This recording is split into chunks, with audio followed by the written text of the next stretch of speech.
Hello, and welcome to Ardent Talks, Regeneration and Development. I'm your host, Rob Quaile, and it's silly season with the general election in full swing. So in this second episode, we are focusing on the general election and the party manifestos, specifically what commitments they make in respect of housing and planning.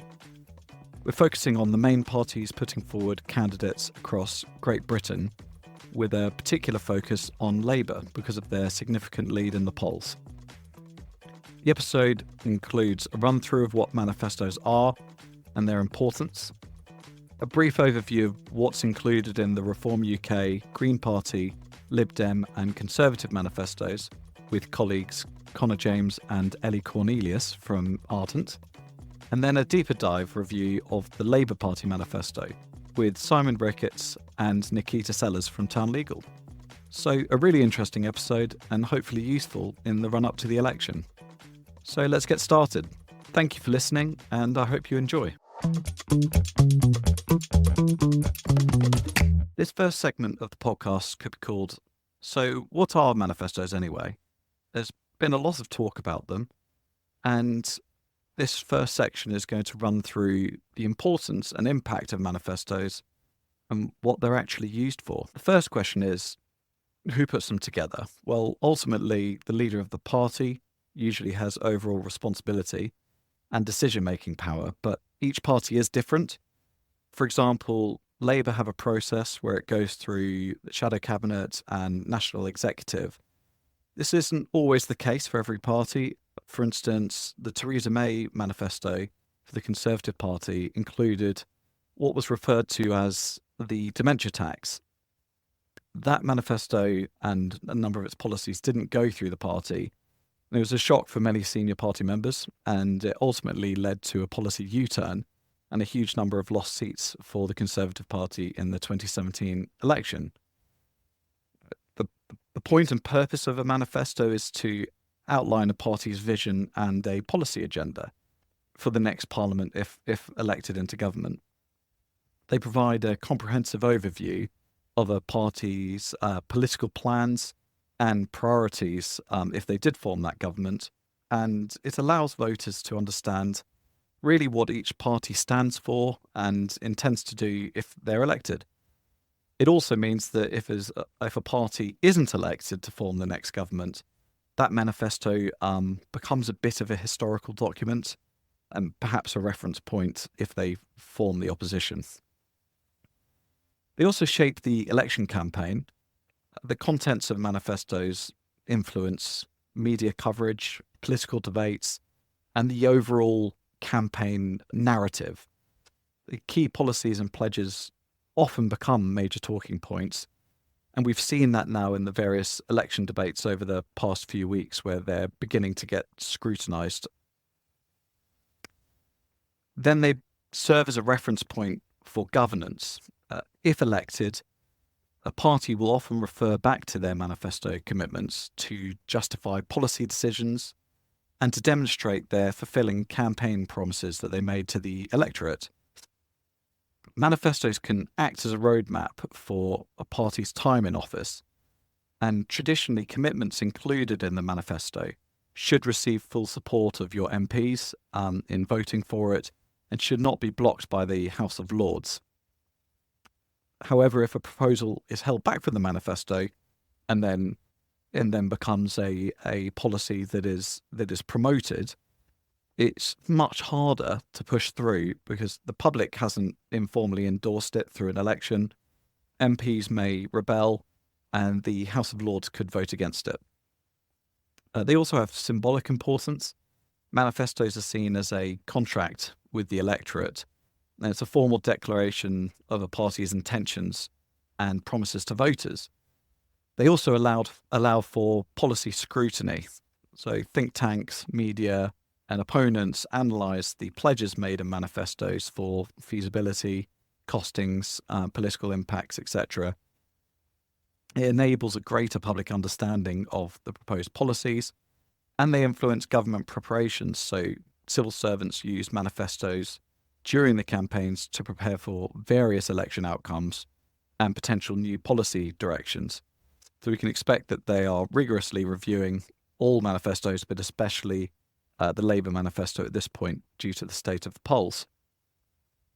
Finally, it's worth noting that manifesto pledges aren't legally binding, and circumstances might prevent governments from implementing all their promises. However, this will clearly lead to frustration and dissatisfaction from the electorate and will be a point of debate and attack for other parties at the following general election. Hopefully that's a useful run-through of the impact and status of manifestos. Next, let's dive in and have a look at what is actually in the manifestos of the main parties in Great Britain. In this section of the podcast, we're going to have a brief look through the manifestos for the parties more unlikely to form the next government, being Reform UK, Green Party, the Lib Dems and the Conservatives. To help me with that, I'm going to introduce my colleagues, Connor James and Ellie Cornelius. Connor and Ellie, welcome to the podcast. Hi. So, to be as democratic and unpartisan as possible, we're going to go through the parties in the order of the number of MPs that they had prior to Parliament being dissolved for this general election. So, we start with Reform UK, which, Connor, I think you're going to run us through. Thanks, Rob. Yeah, let's kick off with a look at the Nigel Farage-helmed Reform UK. So, taking a look at the contracts to voters, as they describe it, over a manifesto. The headline policy is to ensure that people can build their own homes by unleashing house building across the country and cutting immigration. So I thought this was an interesting parallel to make between the two and probably worthy of a conversation in itself. But outside of immigration, there are probably a few interesting ideas to consider. So the first idea presented is that the proposed overhaul of the planning system. So they suggest doing this through fast-tracking planning and tax incentives for development of brownfield sites. The fast tracking of brownfield sites does seem to be a popular offering in a lot of the major parties' manifestos, so it's interesting they picked this one up as well. The next pledge is to create a loose-fit planning policy for large residential developments with pre-approved guidelines and developer requirement. Going hand in hand with this, there is a suggestion that if elected, the party will look to enforce Section 106 agreements. It'll be interesting to see if this sort of carrot and stick approach in terms of increasing permitted development rights for developers and then looking to enforce Section 106 agreement could work in practice. The next key point that they speak about in the contract is the apparent need to reform social housing. There's not much actual policy suggested here, and I probably recommend that you read the contract yourself to see what they have to say. But most interestingly, however, is their drive to incentivise the use of new construction technologies. They do offer some ideas here, looking to speed up building through modular construction, digital technology, and building sites that improve efficiency and cut waste. So they have appeared to sort of listen to the electorate and latch on to that. Speed is a key factor here in that housing is needed more quickly and that space is definitely limited. I'd say in summary though, it is challenging to see how these pledges can be converted into actual workable policy, given sort of the broad brush approach they took in the contract. And I do wonder how popular they will be combined with the rest of the manifesto with the electorate.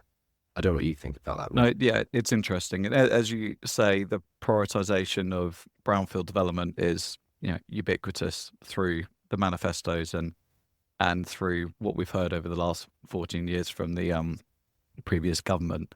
So it's not a surprise to see that, as you say, a real lack of detail and probably one of the least full manifestos, or as you say, contracts, mention of planning reform, loose fit requirements for large-scale resi development. Again, quite common themes, but the one that probably stands out a bit more, as you point out, Connor, is the use of new construction technologies. There's talk of technology throughout the other manifestos, but this is very applied to housing and development and something that I think we will see over the next Parliament period. Thanks very much, Connor. Okay, so moving on next to the Green Party and Ellie, what does that set up? So the key proposals in Green Party's manifesto include requiring local authorities to spread small developments across their areas rather than focusing on building huge new estates. if elected, Greens also want to push to provide 150,000 new social homes per year. And they want to make sure existing local communities have access to these new homes. So their plan is to end individual right to buy and instead push for a community right to buy. And then in addition to this, Greens are also committed to protecting the green belt, making sure everyone has access to green space. And they also want all new developments to be accompanied by extra investment needed to enhance local services, so things such as health and transport services, all with the aim of hopefully sort of reducing people's reliance on cars. Okay, interesting. And some really strong aspirations in there. Ambitious social housing building program, development spread across areas, which might help in terms of spreading facilities around local authority areas and infrastructure. However, as aspirational and positive that is, hard to see how it could be implemented in practice, I guess, and how that amount of social housing could be met. It's an enormous increase in the short term. I think current figures for affordable housing rented products rather than kind of shared equity product are currently closer to 30 to 40,000 a year. So an enormous increase, but definitely a target we need to be starting to work towards because of the lack of supply. Thanks a lot, Ellie. So back to you, Connor. How about the Lib Dem manifesto? What's that have in store for us? Yeah, so next up, I took a look at the housing policies and the Lib Dem manifesto. But Ricky, before we dive in, I don't know about you, I've just been really enjoying Ed Davies' campaign so far. That mix between sort of the serious and unserious, he makes him a really relatable guy. It is, and do you see that as a positive because he's historically had this technocratic image, and it seems like the Lib Dem party machine has said, well, we're not getting enough attention because we've lost a lot of MPs. How do we grab the headlines? And it does seem to have been successful, but it's almost like trying to set him up as a bit of a Boris Johnson figure against the slightly more dour Rishi Sunak and Keir Starmer. But yeah, it's been an interesting tactic. Anyway, sorry for speaking. No, don't worry. So I thought we'd start to do a rundown of the key numbers that get mentioned in the manifesto. So they're pledging 380,000 homes a year, 150,000 of those homes will be social homes, 10 new garden cities, and all of that is going to be complemented by grassroots community development. So helping it to deliver the number of homes promised. I think we probably need a bit more detail on that as to what that actually means, but I'm sure that will come in the following weeks. So another key pledge is that Lib Dems are looking to properly fund local planning department to improve the application outcome and to ensure that housing is not built in areas, for example, in high flood risk without the needed mitigation required, which is to be done by allowing local authorities to set their own fees, sort of control their income. Sticking with local planning, the manifesto suggests that local authorities' powers to build the kind of homes needed in the area are wholly inadequate. So this is tagged with the commitment to provide powers to local authorities to end right to buy in their area. I know lots been said about that recently. Also in a move that goes beyond the new legislation of Hope Valley disregards in the Levelling Up and Regeneration Act, the manifesto looks at allowing councils to buy land for housing based on current use value rather than on a hope value basis. So this doesn't just include sites that are 100% affordable housing, but a mix of private and affordable. So, and this is supposed to be done by reforming the Land Compensation Act 1961. One final pledge to note is the introduction of the use it or lose it planning permission for developers who refuse to build. I find this quite an interesting prospect because with current economic conditions, I think this may impact smaller scale developers that might be more acutely impacted by inflation shifts in the interest rates. So the time they get their planning permission to the time they put a spade in the ground, their financial position could have completely changed and they might find it harder to get that permission re-granted. But I do think overall it's obvious that Lib Dems have taken key theme throughout this policy. So they've looked at local authorities knowing their local area the best, their need to be more involved in the decision-making process, and that this does need to be backed up by government investment and a steady churn of land being made available. And they've clearly woven that through all of their key promises. That really stood out for me, actually.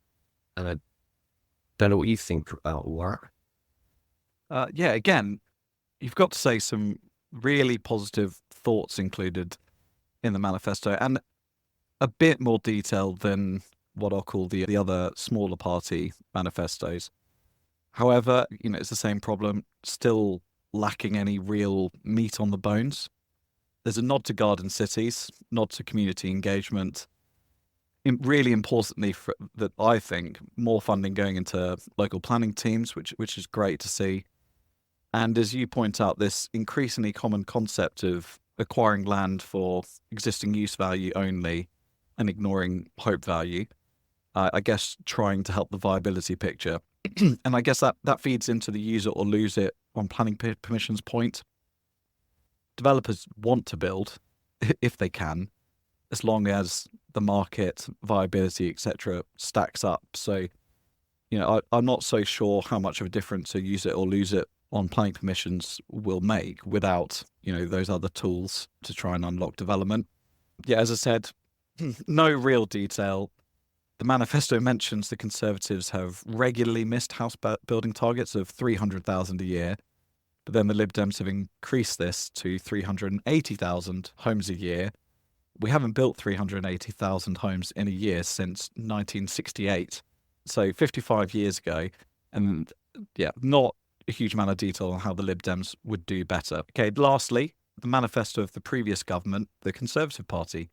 Ellie, what does that set up? So the key thing the Conservatives are proposing in their manifesto is to deliver 1.6 million new homes in England. They aim to do this by abolishing EU nutrient neutrality rules in order to unlock the building of 100,000 new homes through instead paying a one-off mitigation fee so there's no net additional pollution. They also want to deliver record numbers of new homes on brownfield land in inner city locations, by fast-tracking planning on previously developed land in 20 of the largest cities. They're also hoping to raise inner-city density for family homes to match those of European cities like Paris and Barcelona. And in particular, they're looking to focus on the regeneration of major sites like Euston, Old Oak Common and Thamesmead for high-density development in London. And then in addition to this, the Conservatives are pushing for the creation of local development corporations to deliver new urban regeneration schemes. In particular, they want to support the delivery of new quarters in Leeds, Liverpool and York, and they're also keen to push with the Cambridge 2050 plan. And then as part demonstrating their commitment to levelling up, the Conservatives want to provide a £20 million fund for 105 towns in the UK, and that includes 30 additional town regeneration schemes. And then in terms of affordable housing, the Conservatives are looking to renew their affordable housing programme with a focus on regenerating and improving housing estates. And then finally, with regard to the Green Belt, they're focused on building new homes in inner cities, so they want to retain their commitment to protecting the Green Belt from uncontrolled development. Great, okay, thanks Ellie. Obviously, it's hard to hear about the Conservative proposals without wondering why haven't they been implemented in the last 14 years? Why haven't the housing numbers increased and those changes been achieved? But obviously one of the proposals is getting rid of nutrient neutrality rules. It's estimated that will give us 100,000 more homes. Where will we get the rest? I guess is the key question. The proposals do appreciate the need for a more efficient planning system, however, fail to mention lack of adequate planning resources, which I think is critical to delivery of homes and is mentioned by Labour and the Lib Dems.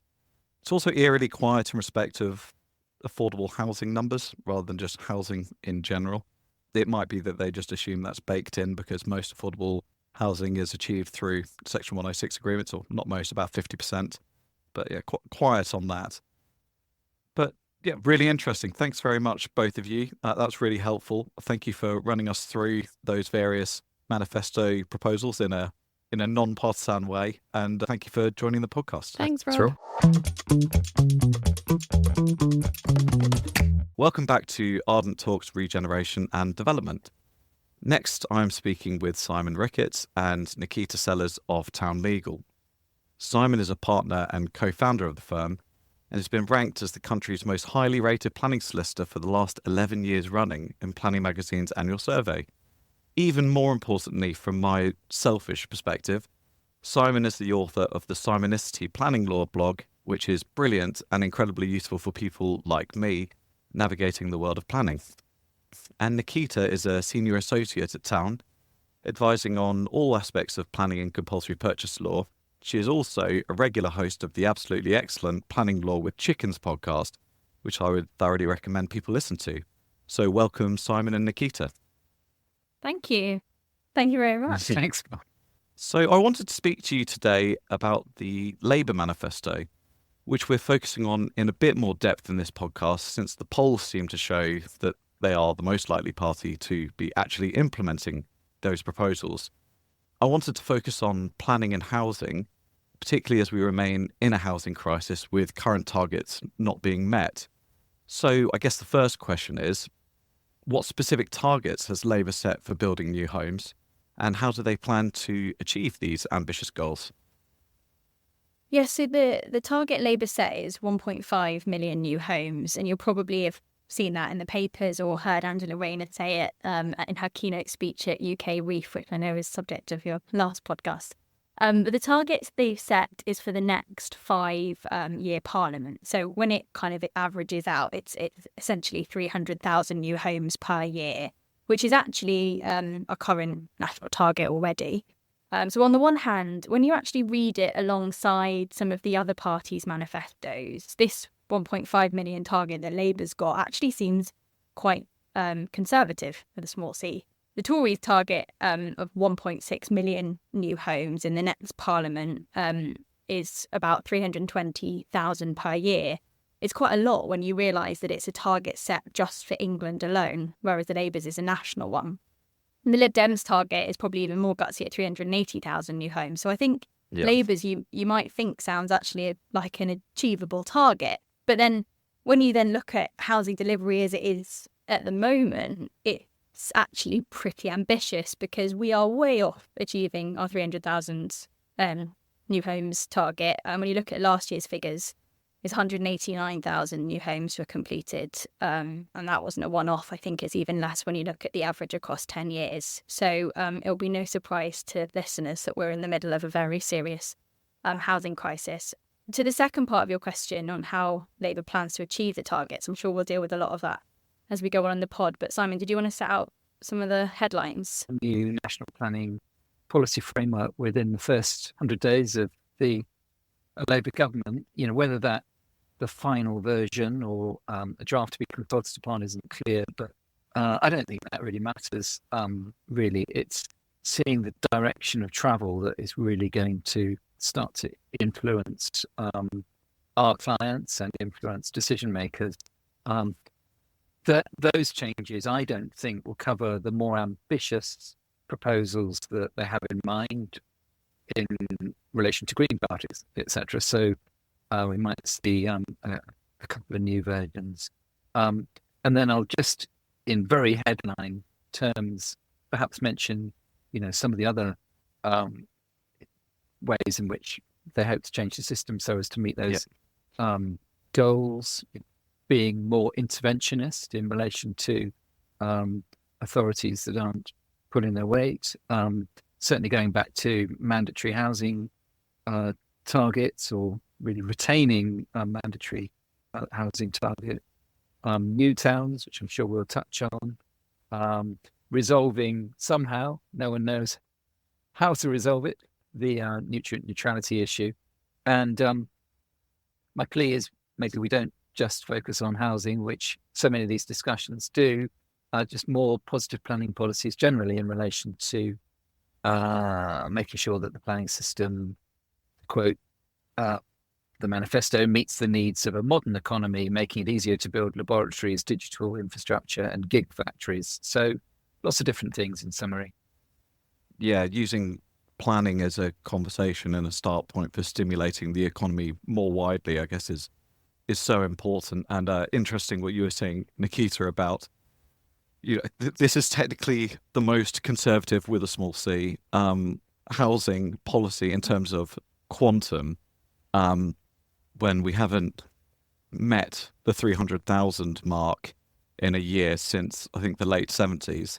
And we're in a position where in the last year up to March 2024, we've had the lowest number of planning permissions made and granted since records began in 2006. And the same for the number of local plans that have been submitted in that recording year. It's the lowest since 2006. So, difficult to see how we're going to immediately get up to a number that we've not met. But I think that planning permission point takes us on nicely to affordable housing. 50% roughly of affordable housing is provided through Section 106 agreements, which obviously relies on planning permissions to be granted. We often hear about a housing crisis, but the issue of lack of supply is compounded in terms of affordable housing, especially if we're not granting planning permissions that are going to deliver affordable housing. So how does Labour intend to increase the supply of affordable and social housing specifically? Well, the manifesto doesn't say that much about how. What they do tell us is that they intend for us to see the biggest increase in social and affordable housing in house building in a generation. They say they're going to prioritise the building of new social rented homes and increase protections on newly built social housing. As I say, it doesn't tell us that much about how they intend to increase the supply, though they do mention strengthening Section 106 planning obligations, which you just mentioned. So ensuring new developments provide more affordable homes, as well as, they say, supporting councils and housing associations to build their capacities and make a greater contribution to the supply. I noticed you just mentioned the 70s, which you're right was the last time that we were delivering 300,000 new homes a year. But also, if you look back to the 1970s and actually even earlier, local authorities were delivering almost 50% of the new homes per year. And now local authority housing delivery makes up just 1% or something like that of the overall number. It's extremely small. So I think Labour is intending, if they say, to support councils to build their capacities and make a greater contribution to the supply of new homes. So that's what I say specifically on affordable and social housing. But I suppose more homes, given development plan policy, also means more affordable homes and more social housing. So yeah, exactly. If we can increase the overall number, then of sort of homes, then proportion, absolute amount of affordable homes, one would hope would go up. And of course, making house building viability more viable will make the most difference. Rising tide lifts all boats, as they say. And in terms of the proportions of affordable housing which Labour are going to require, well, not in the manifesto, but separately, Angela Rayner had said that there would be a gold standard aim, in quotes, of 40% affordable housing in new towns. That's interesting political wording. I take that to be, we'd really like that to be the figure, but we recognise that it is a target and an aim rather than an absolute requirement. And then Labour's press release in April, which set out its proposal in relation to Greybelt, had 5 golden rules for Greybelt development. And one was that plans must target at least 50% affordable housing delivery when land is released. So certainly if you're looking to bring forward a Greenbelt scheme relying on this Greybelt concept, my advice to clients would be try to get to that 50% number. Yeah, and that's obviously a brilliant target to be trying to meet. But as you pointed out, Simon, I think the issue that a lot of our clients will be looking at is if it's very difficult, nigh on impossible, to be providing 40, 50% affordable housing in a scheme because of the way the viability stacks up, how are we going to be getting to these levels that are increased? And that's a real challenge for the Labour government if they are elected. I'd say actually, somewhere in this discussion does come, this concept of no hope value CPOs in some circumstances, and the whole question of value capture, and also the reality that there may be, areas of Greenbelt are, less likely to have existing, high hope value at the moment.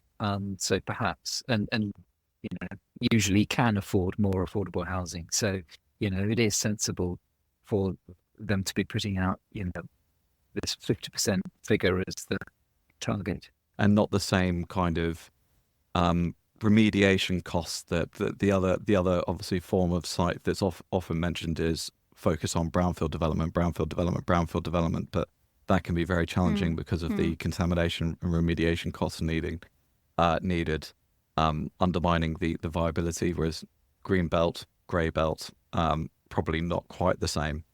And I think that leads us nicely on to this concept that obviously was brought in partially within the Levelling Up and Regeneration Act of the disapplication of hope value when acquiring under a CPO at the moment, just in specified circumstances, which I'm going to not get correct now that it's off the top of my head, but when there's affordable housing delivery, hospitals and schools, I think, are the only three.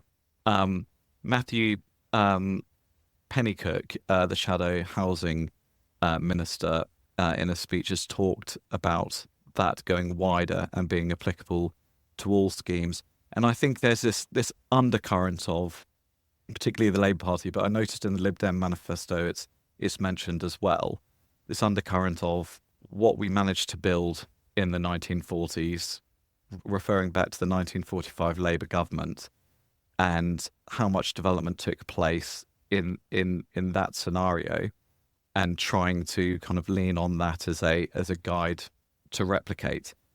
And most of that development would have been done under the Town and Country Planning Act 1947, which did introduce a development charge that was levied on the increase of value of land due to the grant of planning permission, and that was set at 100% of the uplift, and restricted land value to existing use value for compulsory purchase purposes. Do you think that's the direction we're moving in? I think we would certainly see broadening of the circumstances in which no hope value CPOs might be seen. But I think this is all going to be pretty contentious. We're living today in a very different world to the post-World War world where, there's people have a very sense as to the right that they're entitled to these days. And I think it will be a very contentious issue, which, will not lead to rapid development. That's for sure. Yeah, if we look at what they've actually said as well, they've given themselves quite a lot of wiggle room, I think, on this one. They say for specific types of development schemes still, which, as you raised, Rob, currently the position is with the Section 14 notices that it is for specific types of development. And then they say landowners will be awarded fair compensation. And then they say rather than inflated prices based on the prospect of planning permission. And that's what they say. Mr. Pennycook did kind of give a bit more, I think, detail on what they meant by fair compensation, and that being the market price of the land rather than inflated prices which are linked to the prospect of planning permission in the future, which certainly on the face of it does sound like EUV only or maybe EUV plus, but it certainly doesn't sound like hope value. But when they say specific types of development schemes, it's a little bit unclear. But certainly it seems like a move towards that, and that has seemed to be I think it was Rachel Reeves actually before, when she was about a year ago, she was already talking about expanding the no hope value position. So I think yes, we're definitely moving in that direction. But there is a human right, as Simon's already mentioned, there's a human rights balance to be struck. So they've given themselves some wiggle room, but I certainly think we're going to see a widening of that, and it would be pretty easy to do so given what's already in the LURA. Yeah, you can see it happening relatively easily, but I guess the LURA provision hasn't been tested yet. It'd be interesting to see how that actually, whether it does speed up delivery or it leads to an impossibility of entering into voluntary agreements, longer objections, etc., etc. And frankly, in from a town centre regeneration perspective, I'm not sure it makes a huge difference to the compensation. But then when we're looking at new towns and greenbelt or greenfield land, then you can see it making a significant difference and actually really speeding up delivery and numbers of houses being built. But, I guess we wait and see, and this is all very hypothetical. So there's a bit of talk, but not as much talk as over the last 14 years under a Conservative government, but a bit of talk about changes to the planning system. Do Labour plan to actually reform the planning system to accelerate house building? They're not proposing a kind of wholesale reform, which I think is a good thing in my mind. We have a planning system that, when it's properly resourced, does work. But they are proposing changes. Certainly, some of the changes we've already mentioned actually so far in the podcast, but things like restoring mandatory housing targets to the NPPF. They mention brownfield first approach, which we've spoken about, utilising the grey belt. But a lot of these things aren't new. It's not significant. There's no significant sort of reform in mind there. I mean, obviously those housing targets were in the NPPF until Tory backbenchers got involved at the end of last year. And then the NPPF is already in places. It tells us it's brownfield first. I mean, footnote 27, I think it is, says specifically that the purpose of these policies is for the brownfield sites to be prioritised. And also the grey belt in some way sort of exists in the NPPF already as well, because it says that development should be channeled towards urban areas inside the green belt boundaries. So I think what I'm saying is a lot of this isn't sort of vastly new. Your question, though, was, I think, about reform. And in terms of reform, I think there's only sort of two things that spring to mind. One is they're proposing to reform and strengthen the presumption in favour of sustainable development. And the other reform, we've talked about the compensation rules reform, but I think they're also proposing some wider reforms to CPO. So I think they plan to legislate so that it's not in their manifesto, but it's another thing that Mr. Pennycook said last week, which is that they're planning to legislate so that public bodies can use CPO powers to acquire land without the need for individual approvals by a Secretary of State. And it's not clear to me how significant a change this is going to be, whether this is what they're saying is they're planning to do away with the right to be heard at public inquiry, or whether it's a bit more of a kind of light touch change. I mean, obviously, if it's the former, it's quite significant. And Mr. Pennycook said that these powers would only be used in limited instances where development is required in an area, but individual landowners refuse to sell land at a fair price and there's a clear public interest. I mean, that sounds to me very much like the current CPO system anyway. But it does sound like sort of CPO reform, and obviously the reform and strengthening of the presumption in favour of sustainable development seem like sort of most significant reforms. But there are other things as well. Yeah, well, I suppose the one I was going to pick on isn't necessarily reform of the system, but just largely using the current system, which is, this proposal to bring forward a new generation of new towns. And I wasn't at UK Reef. I know Nikita was. I don't know about you, Rob, but we still go back to that speech by Angela Rayner there, where that key passage, an expert independent task force will be set up to help choose the right sites, and a list of projects will be announced within our first 12 months of government, so we can start building the towns of the future within months, not decades. And what we have yet to see is whether this is the selected schemes would be sort of fast-tracked through the existing processes as was envisaged with the previous Labour government's eco-town sites, or whether, and it may be a combination of different things,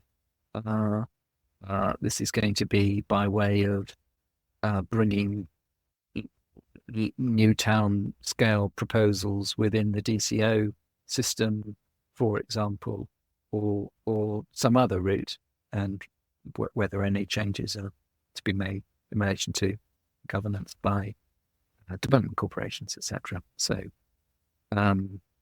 this focus on an urgency in relation to new towns is definitely seen by Labour as part of the solution to upping housing number. Yeah, and it's ambitious and it could be exciting, but as long as we go back to what Nikita mentioned about resourcing, I know that more's being put into recruiting more planners, but the way to achieve all this great growth is surely by resourcing as much as possible, because all these functions are just overstretched. So moving on to, we've mentioned a couple of challenges there, but any other challenges that Labour might face in implementing their housing plans? Yeah, one of the two that I was going to pick out, I won't spend too long on because it is lack of resource. But the other is lack of pipeline. I think I obviously talked about Labour's targets earlier, and as all of us who work in some way in the planning system know, new homes don't get built overnight, and trying to achieve those targets in just one parliamentary term is an extremely tall order. I really like the optimism, but I think we just don't have the pipeline at the moment. When you look at the latest housing pipeline report, it shows that the number of planning permissions granted for new homes is down 20% year on year. So it's not looking good at the moment, and changes it's not going to happen. Delivery is not going to happen overnight, and these are delivery targets, not just planning target. And then obviously it's the same thing of lack of resource that I was going to mention. I said earlier that we don't need a planning system to be fundamentally reformed. We just need it to be properly resourced. And you mentioned, Rob, Labour are planning to add resource to the system. They say that they're going to appoint 300 new planning officers in their manifesto. But that would work out at less than one new officer per local planning authority. And that's obviously if it was spread evenly across all of the planning authorities. So it's barely going to touch the sides, really. And I think Pennycook said last week that these new offices would be funded from revenue from increasing stamp duty on resi properties bought by non-UK residents. But I think it was a bit of a missed opportunity, because I would have liked to have seen a kind of commitment to ring fencing planning application fees to provide additional funding for planning services, because I just really think that is probably one of the best ways to going to long-term increasing resource. But that sadly wasn't in there. But obviously it's not to say that they can't do it, but I was disappointed that wasn't in there. But yeah, lack of resource at the same point, and lack of pipeline. It's going to be a tall order in just one term. The other challenges they're inevitably going to face are legal challenges. We've talked earlier about how people are going to react to changes to the TPO compensation rules when they hit them in the pocket. Well, we see the current widespread resistance to development, and I don't really see how that is going to change. Unfortunately, I think planning will often remain, pretty contentious. And the question is how Labour can arrive at a climate where people are more accommodating of development, or at least provide processes which diffuse those, local tensions more quickly. The appeal process, really slow, really expensive, really uncertain. The availability of judicial review, essential, but the consequence of judicial reviews, even unsuccessful ones, is often simply just delay projects and generally add risk. I'd be really interested to see, what can be done to reduce that real drag on the system. No, definitely. And final question: if you could choose something planning related to add into the Labour manifesto, what would it be? And I'll start. It's not really even something that would be included in a manifesto, but it's just something I've thought about more while we've been speaking, which is trying to look at depoliticising these elements as much as possible, and having some broader cross-partisan strategies that are a bit more inclusive and a bit longer term. I'd like to see a move to that a bit more, but I'll hand over to both of you if there's anything that you'd like to see included, or something to come up in the next Parliament. Yeah, I fully support that idea, and actually mine is quite similar in terms of kind of taking some of the bureaucracy out of the system. I'd like to see the proposals for the new infrastructure levy, which is included in the LURA, but it's yet to be brought forward via secondary legislation. I'd like to see it scrapped. The infrastructure levy is, as far as I can see it, replacing one very bureaucratic, unnecessarily complex, yet also totally inflexible system, which is the community infrastructure levy system, with another bureaucratic and inflexible system. I guess I might say this as a planning lawyer, but what's wrong with just using Section 106 planning agreements for infrastructure delivery? It just seems that the infrastructure levy, obviously there's a lot of detail out of it, but the Tory manifesto obviously commits to bringing that forward. It's part of their Levelling Up and Regeneration Act, but there's no mention of it at all in the Labour Party Manifesto, so I hope it never sees the light of day, but I suspect Labour aren't committing on that, and certainly haven't in their manifesto. And I'd just add another one to say ring-fencing planning application fees was a missed opportunity, which I've already mentioned. On that infrastructure levy point, something I was just checking my phone to find a LinkedIn post that I posted about when we were at UK Reef, because I attended a session that ran through elements of Levelling Up and Regeneration Act, and Victoria Hills and Jules Pipe had a lot to say on it. Well, actually, Victoria Hills just destroyed it line by line. Jules Pipe, who's the Deputy Mayor for London, referred to it as a toy town idea that could only be produced by a think tank with no practical housing delivery experience, which is one of the strongest rebuttals of something I think I've heard in a professional context. Yeah, I definitely support that too. And I'd support what you said, Rob, about, wouldn't it be wonderful to have cross-party consensus on some of these basic issues. The Labour Manifesto, to my mind, it's already a pretty full agenda, and increasingly they are just being used as sticks to beat the other side with. I mean, it does concern me that when asked how the country will achieve the economic growth that is needed in order for Labour's spending numbers to stack up, Rachel Reeves regularly leads with reform of the planning system, and I do feel that the country's eyes are then looking over at our sector, and we're going, really? Please don't rely on planning reform for any radical increases in output. And there isn't any radical reform referred to in the manifesto. That's good. It was bad that the Conservative manifesto in 2010, if anyone remembers the open source planning paper that was produced before the election as part of the manifesto documents, was promising, rather like Boris's 2020 white paper, to tear up the old-fashioned system that didn't work. The system was broken. Of course, it's not broken.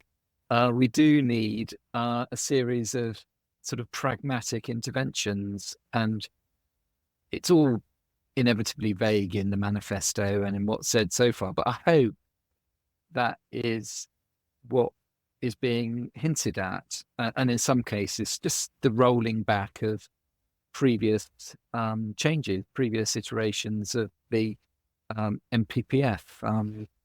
And I'm hoping that we'll be back to the OG MPPF 2012 style-y, full tilted balance and all. So nothing too complicated is my plea. Pragmatism. And I think a lot of people will agree with that. Thank you both very, very much for your time. That was really interesting. And it's 10 minutes to the England football match, so I will say goodbye. Thank you. Well timed. Perfectly chaired. Come on, England. Come on, England. So there we have it. Some great insights and discussion on the party manifestos leading up to the general election. I'm sure we'll all be watching the general election with interest, and I, for one, am looking forward to seeing what proposals become part of the King's speech at the commencement of the next Parliament. There's a lot to deliver and some ambitious proposals from all the parties, so watch this space. All that's left for me to do is to thank our guests, Connor and Ellie from Ardent, and Simon and Nikita from Town Legal, and to thank you for listening. Please like and subscribe, and join us again soon for Ardent Talks, Regeneration and Development.